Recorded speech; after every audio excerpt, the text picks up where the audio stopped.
What's up, everyone? Today's Bible passage, 1 John 4:20 through 21, talks about how if we love God, we ought to love our brethren, the brothers. Well, what about the women? Well, wait till you hear the rest of the story. We're going to dive deep together right now, and we're going to look at some key words in the Bible. The truth is, English is more sexist than the original Greek of the New Testament. What do I mean by that? And French, by the way, is even more sexist. English has the word man, one small step for man or mankind, and it seems to sort of leave women out. What about womankind and all that? So, well, men includes women. And in a way it kind of does in English. But the truth is, nobody can get up and say, no female can get up and say, I am a man. Whereas in Greek, the word is anthropos, from which we get anthropology, the study of the human race. And an anthropos is a person. And very often that is translated as man in the English, which is really unfortunate because any Greek woman could stand up and say, ego eimi ho anthropos, I am a person. But you can't stand up and say, I am a man. And yet anthropos is often translated as man in the New Testament. Well, let's look at the word brothers or brethren. Well, the word in the original Greek is adelphoi, as in Philadelphia, the city of brotherly love we talk about. Well, what about sisterly love? Do women get left out of the Bible? Is it subtly sexist? Well, actually, the English is a lot more sexist than the Greek.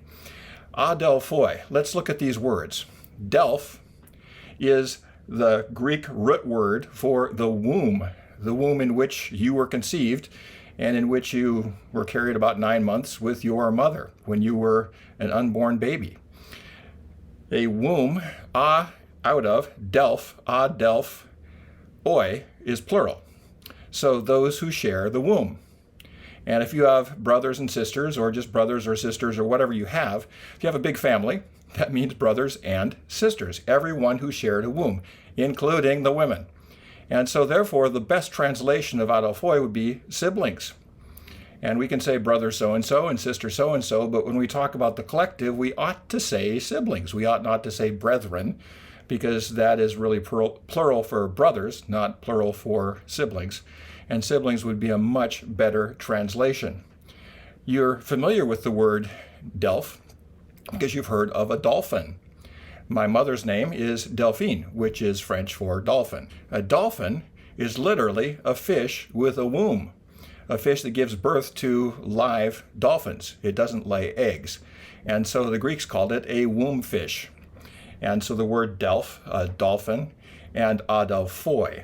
So anthropos is a person, adelphoi is siblings, and it's so very important that we look at these words in an inclusive way that includes both men and women. Because the Apostle Paul, in one of his greatest passages, says there is neither male nor female, but all are one in Christ Jesus. And when the Lord created people, it says that he created them male and female. Both men and women are created in the image of God. So let's look at these passages the way they were intended, to include all people. Men and women get saved the same, get baptized the same, take communion the same, share their faith the same. And there is no distinction between men and women in the kingdom. The Bible tells us in the Lord's Prayer to pray on earth as it is in heaven. And in heaven there will be no second-class citizens. We're all going to be one in Christ Jesus. And we're to pray on earth as it is in heaven. Your kingdom come. So blessings on you. And if you feel excluded by the word brethren, you probably should be. It should say siblings. And if you feel excluded by the word man or mankind, it should say people. Because anthropos is a neutral word. And any woman in Greece could stand up and say, I am one of those.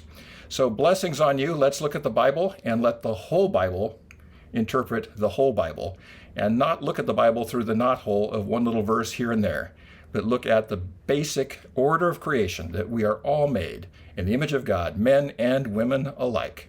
And that's the good news for today, and I'll talk to you again tomorrow.